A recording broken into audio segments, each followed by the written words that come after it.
I'm recording. Okay. Hello. I Okay, know. yeah, I yeah, like yeah. I Jump like right really in. want to sing to start us off these days. I don't know what the problem is. It's because we're excited. Let's do it. Okay. Da, Da da, da da da da, da, da da, da da da, da da da. da. It's That's like we great. have an echo chamber. It makes it really hard to splice it under it, but it's a whole cacophony of wonderful enthusiasm. Enthusiasm. Yeah. Yeah. The enthusiasm is what counts. Let's grade on that. For sure, not pitch. Welcome to West. Hi, Oh, dang it! guys. I almost said welcome to West Wing again. Dang it! Welcome to Wingin' It, the West Wing podcast. My name's Andrea, I'm Sally. and we will be with you to discuss today's episode. The Whether you Indians. like it or not. Heyo, Indians in the lobby. We'll be with you for as long as you have this episode marked to play. So, yes, Indians in the lobby. We've got another Thanksgiving episode. Hooray! It didn't Yeah. feel very Thanksgiving. I mean, I guess it did because they kept talking about it, but not as much as Mm-hmm. it has before. True. There Um, were there weren't any cornucopias or anything. right. Yeah. That's the Yes, true this sign of a episode. Thanksgiving episode. Shall we recap first? We'll recap and then we'll talk about it. Okay, I'll let you Okay. handle this recap. Yes, I got this. I so have this. Okay, so basically there are two Indians in the lobby, and they were supposed to have an appointment with somebody, and that somebody canceled on them, and they're kind of staging a sit-in, and they won't leave until they can speak with someone. And it's not looking good, because it's the day before Thanksgiving, and nobody's there, so that's going on. There was a change in the formula that determines the poverty level. And because of this new change in the formula, there are now 4 million people who have been classified as living in poverty. And so Sam and everybody's trying to get them to delay on announcing that. There is a minor who shot his teacher and then fled to Rome in Italy, and Yeah, there's that. they won't extradite him to a place with the death penalty. So Josh is working on getting that kid back on American soil. And there's a Butterball hotline. So I feel like that kind of covers the majority of Yes. things that happen in this episode. Yeah. Ta-da! Ta-da! The Butterball Hotline. We don't have to jump right into that because that's my favorite part, so we can save it for a little later. So, Yeah.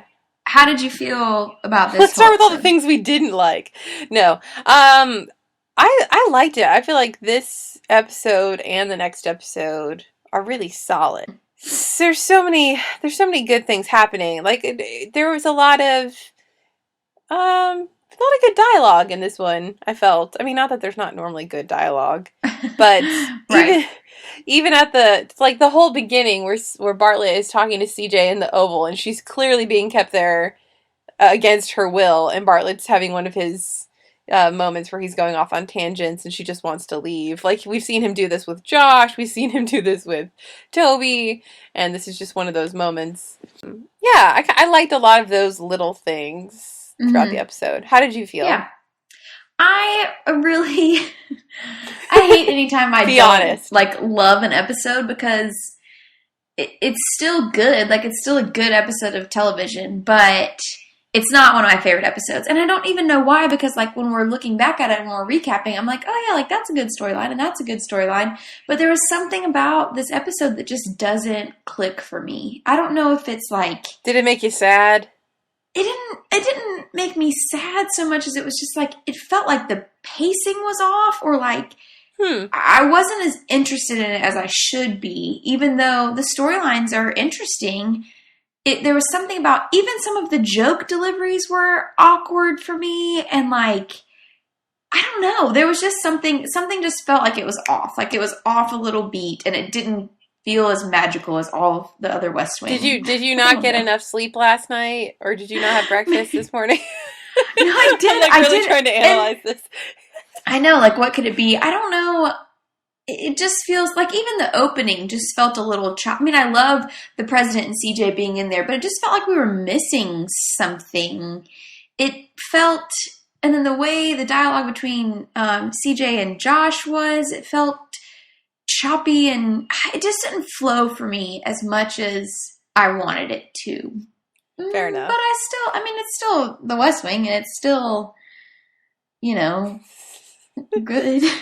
It's still wonderful. It also, and it's what we've said so many times, is that I love the second and third season are two of my favorites. And so there are episodes in those that aren't going to be like, there's so many great episodes that I feel bad for I think a lot of people do like this one though, but maybe that's just my perception. I agree. I think a lot of people like this one, and I think a lot of people like this row of three. The Indians in the Lobby, The Women of Kumar, and Bartlett for America is a good set. And when we started to watch, when I knew that it was coming up, The Indians in the Lobby, I was like, oh yeah, I really like that one. And then maybe I was just having an off day. Maybe you were just more excited. You know what I mean? Like, if you had come into it from a blank slate, Taylor Swift style, then you probably would have just been blown away. Because I knew it was good, but I didn't remember why.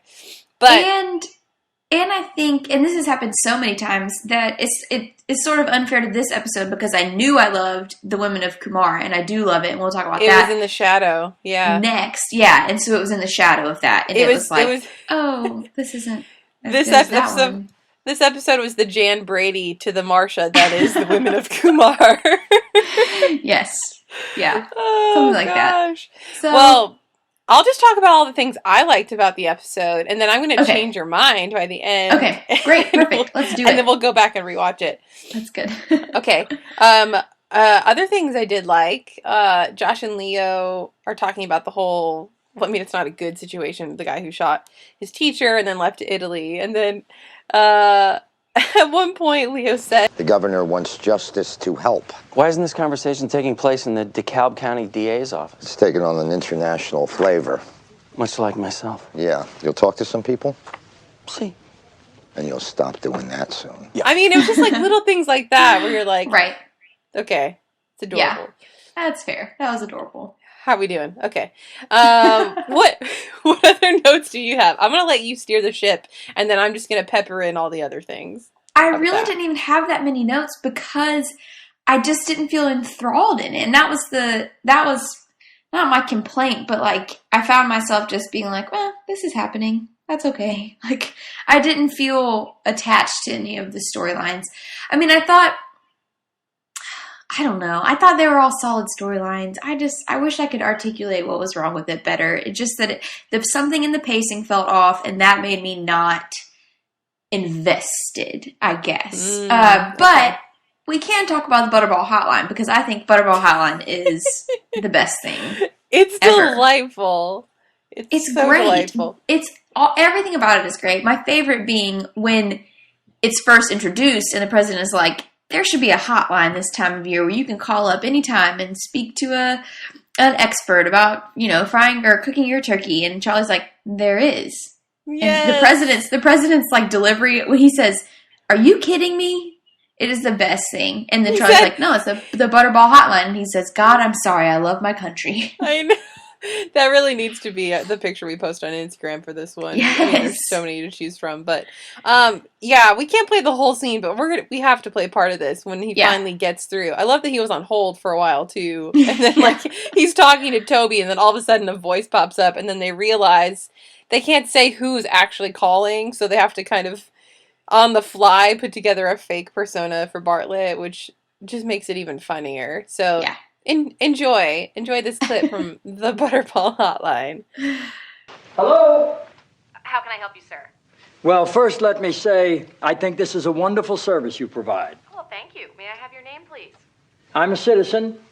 I'm sure you are, sir, but if I have your name, I can put your comments in our customer feedback form. I'm Joe Bethersonton. That's one T and with an H in there. And your address? Fargo. Your street address, please? Zip code Fargo, North Dakota, right now. My street address is 11454 Pruder Street.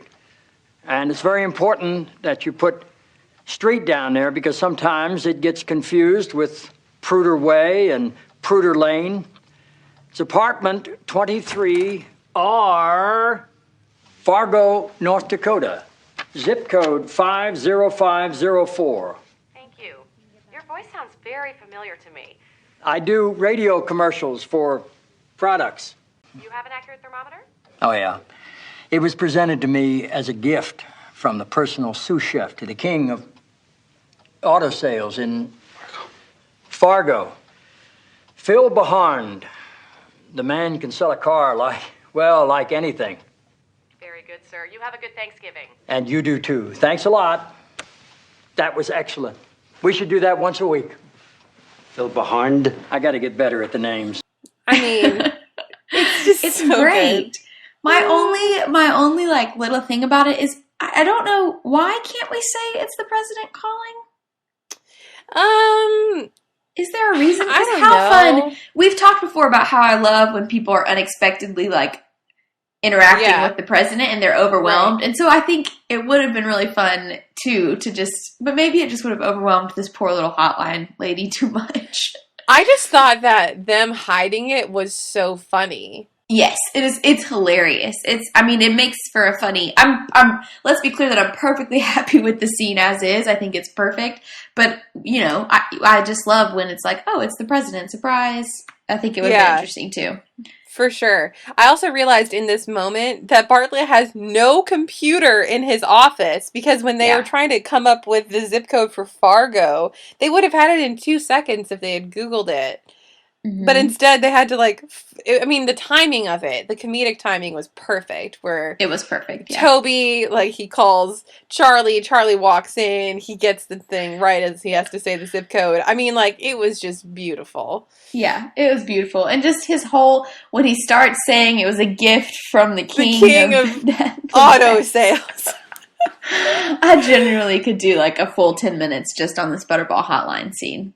And I love that. It's two of my favorite scenes because we talked about it in the last Thanksgiving episode when they pardoned the turkeys. And I was like, oh, one of my other favorite ones is another turkey related scene. And this is that one, obviously. And I just think it's great. I think it's fun. And I think it's so like the president. It's so in character for him. When he's like, oh, I was just testing you. The FDA says you have to cook. Da, da, da, da. Mm-hmm. It's a perfect Bartlett moment.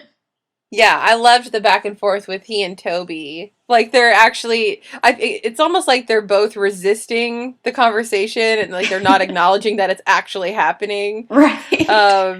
It was just, and then Bartlett immediately goes into Leo's office because he's concerned about undercooking the stuffing. And it was just they're both not trying to show their cards hey, you want to make sure that you don't undercook That's a good example, though, of another time that the pacing felt off. That scene between he and Leo, and he's like, oh, Toby said I could undercook the stuffing or the meat and the thing. And he's like, yeah, I've heard that. And then Bartlett says, I thought he's just playing with me. And then Leo's like, oh, I could be playing with you too. The dialogue, if you just look at the dialogue, that's a funny scene. But there was something about their delivery, not saying that not saying that they did not do a good job at all, but it felt like a different pattern or a different rhythm than we normally see. And it just felt off to me for some reason. So it seemed like I was trying to think of examples of that, and that's a good one. It seemed like Leo would have been more invested because he's such a foodie. Yeah. But then it turned into this story about how Bartlett accidentally gave a scolding to the head chef. And so that's really why he couldn't call him in. But it was just the beat of it. The joke delivery pace felt weird to me. But anyway, but they're still, perfect. So it's fine. Yeah. Okay, what else is happening? The polling for the dinner, Thanksgiving dinner, that was an interesting storyline. Yeah. Those guys have to take advantage of every possible juncture to get points. They have to be opportunists. That Bartlett was surprised by that or was not a fan of that. I get your family's off limits for certain things, but that seems pretty par for the course for me. It's so innocuous. It wasn't a personal... He gets very fiercely protective of his family, which we get and anybody understands. But this really... That has no bearing on anything. Right. It's not like they polled... I can't even think of something that you could be upset about. It's not like they polled America when Charlie started dating Zoe, you know? Which, like, it wasn't that something would have personal been, or, like, invested. Like, it was just, where are you going to have thanks? I mean, and I get he feels like that's an intrusion, but, like, you're the president. So everything is an intrusion. It felt a little naive on his part. I just hate that I've never been polled. Oh, that you've never been polled? Yeah. No, there's so many polls that they talk about, and I have a lot of opinions, and I've never been polled. Yeah. Except for, like, something I saw on Facebook yesterday. I mean, yeah, guys, call me. I have opinions. I have opinions. I know things. I don't really feel like, do they really make calls anymore?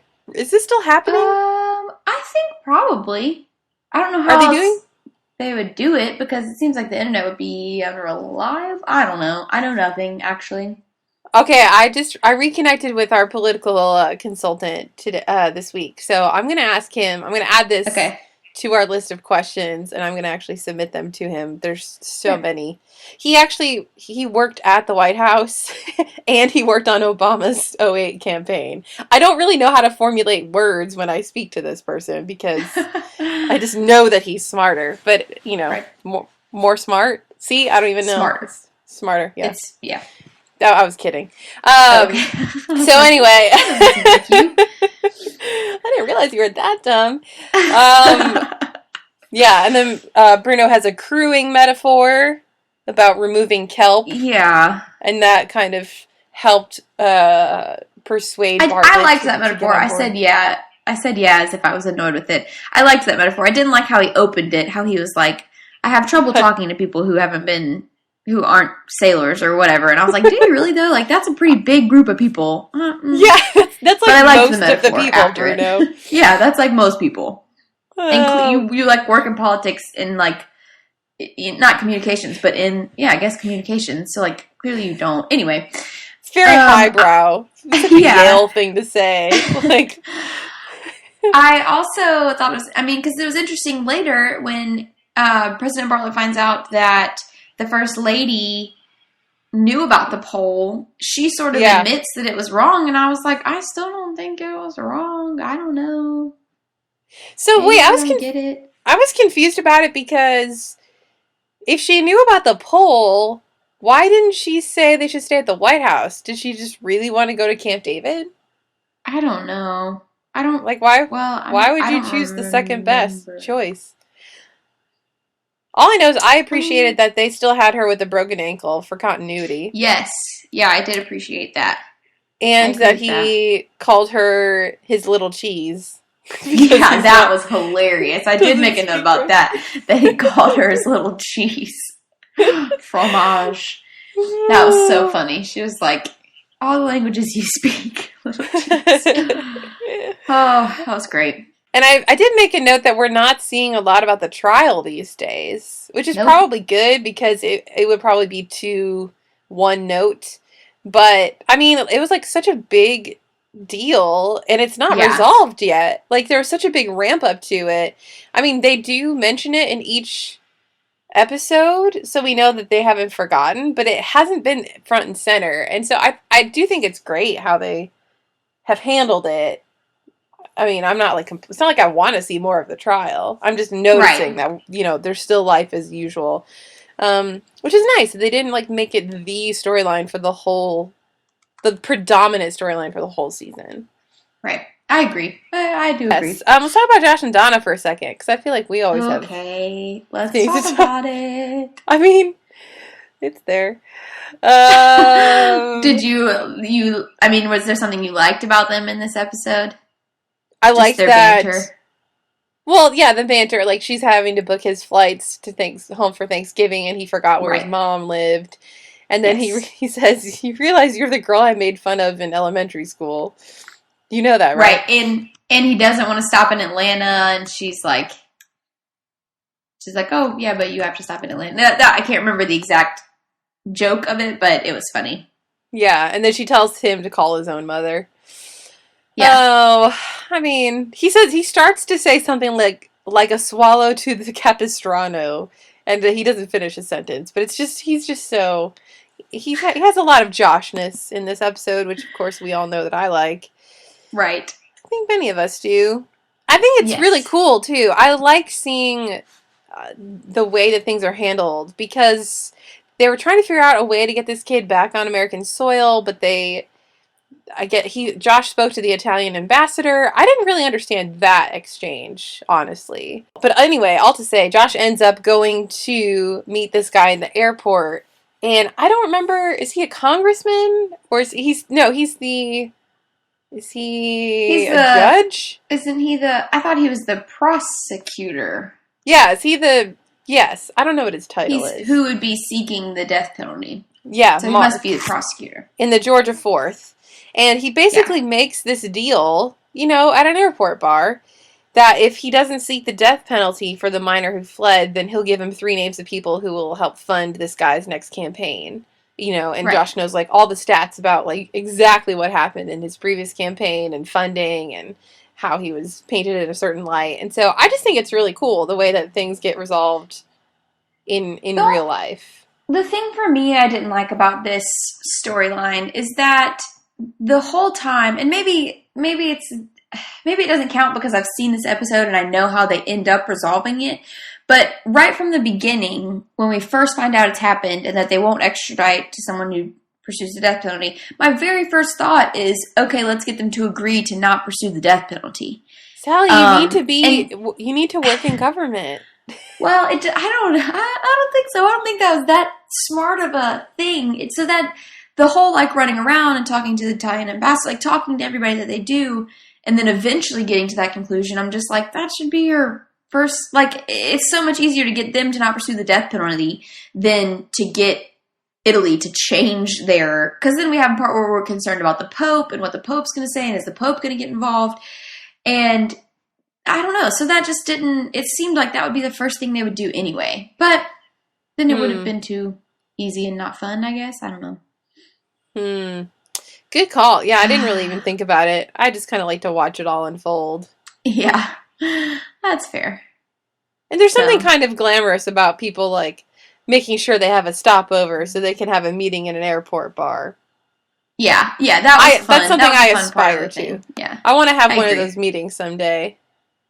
I have to stop in Munich because I've got a meeting for 5 minutes. That's what I'd like to do. Be fancy. Well, okay, the Indians in the lobby. I mean, what else can we say about the actual situation itself? What is there to say? I don't know. Basically, I mean, it's interesting, and I said this in the next episode as well, or I wrote this down for the next episode, but that it is very interesting to see how when the West Wing doesn't want to when they want to keep stories small, then they get more done. They take more action on it. You know what I mean? Right. So it was interesting to me to see how much that was, and how basically they were going to go to the press with this and make it a big to-do, which they would probably be justified in doing. But the fact that CJ spent so much time with them that day, I think that she personally earned their trust to say, hey, I know you've been pushed around over so many years by so many different people. We've made 6 treaties, and then we've backed out of 6 of them, and you've waited 15 years for this, and I know that I'm asking you to wait again, and you have no reason to trust me. But I think that the fact that she spent all that time, they agreed to come back, on Monday. So it's a win for CJ.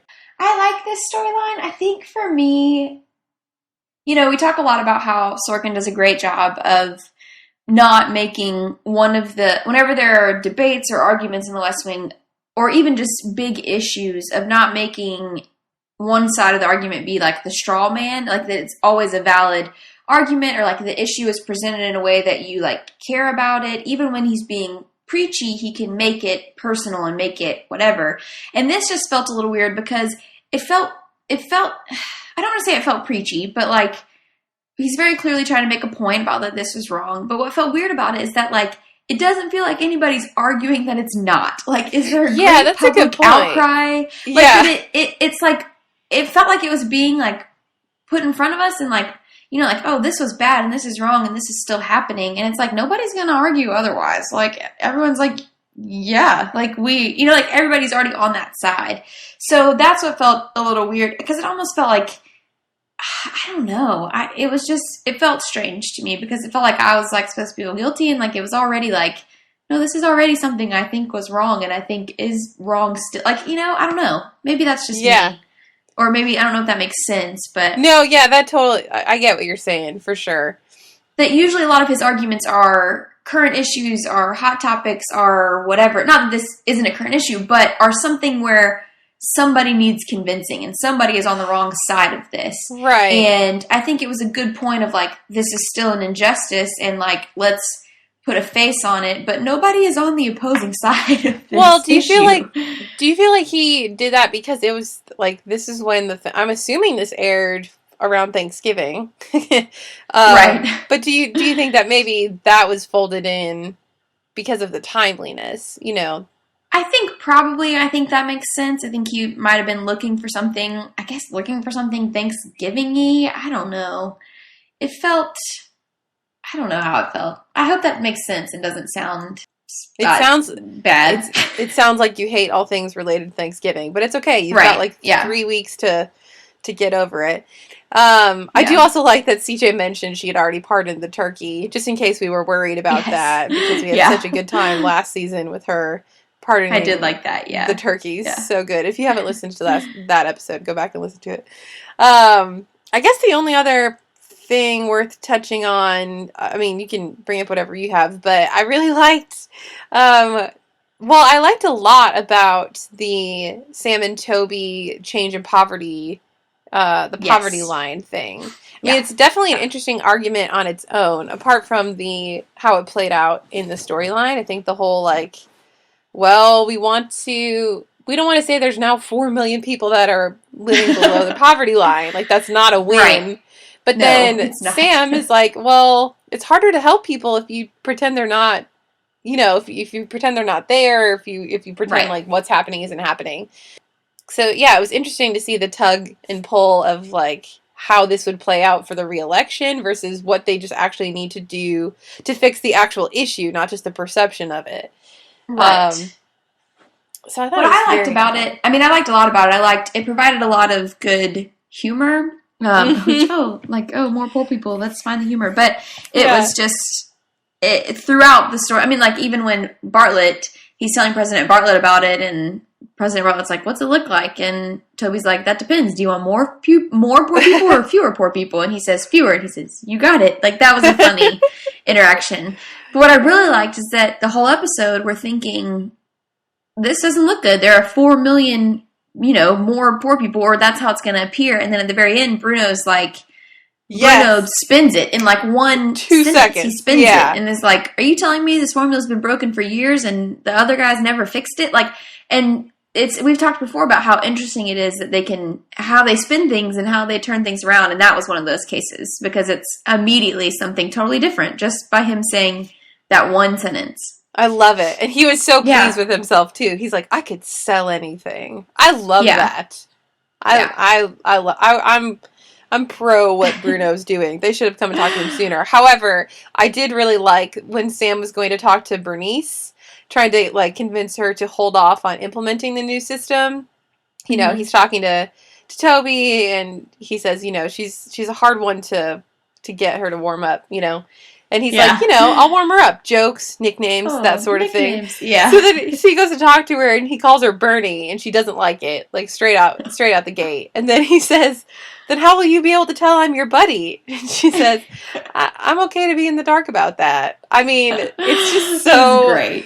He's just trying so hard. And he makes like a statistical analysis joke. I mean, Sam was delightful. As soon as he tells Josh as soon as he says, like, oh, nicknames, jokes, whatever, you already know it's going to go badly. Yeah.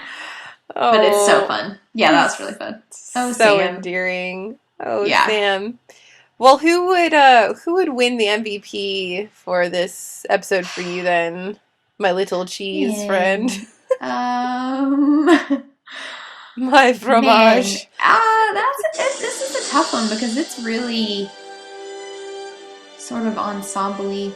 I mean, they're all ensembles, but sometimes it's a clear-cut winner. I don't know. Maybe, I really don't know. Who would win for you? Sam was delightful. I will say that. Yeah. I think the Butterball Hotline bit was perhaps more delightful. So I will either say Martin Sheen or I'm going to say President Bartlett. I think President Bartlett. That's who I would pick. He had some humor in this episode. Yeah, I'll say President Bartlett too. He probably had the most lines too. It's tough. Everybody had a good episode, but nobody stood out really. All right, cool. All right, well, that's our wrap-up. Indians in the Lobby. The Women of Kumar, which is a great episode, except for one thing, but oh, boy. Can't wait to talk about it. Well, if you guys have thoughts or feelings, you can send them to us in electronic form. Our email is TheWestWingPodcast@gmail.com. We're also on Twitter, Instagram, and Facebook at Wingin It Pod. And I really will update the Facebook page soon. I have been traveling a lot, so sometimes I just do Instagram. Just a tad. But we get all your messages. We love it when you comment and send us your thoughts. We have a lot of really exciting things coming up, which we can't wait to share with you. So hold on to your hats, wingers. We've got can't wait. Good times coming. All right, we'll catch you next step. Adios. Bye.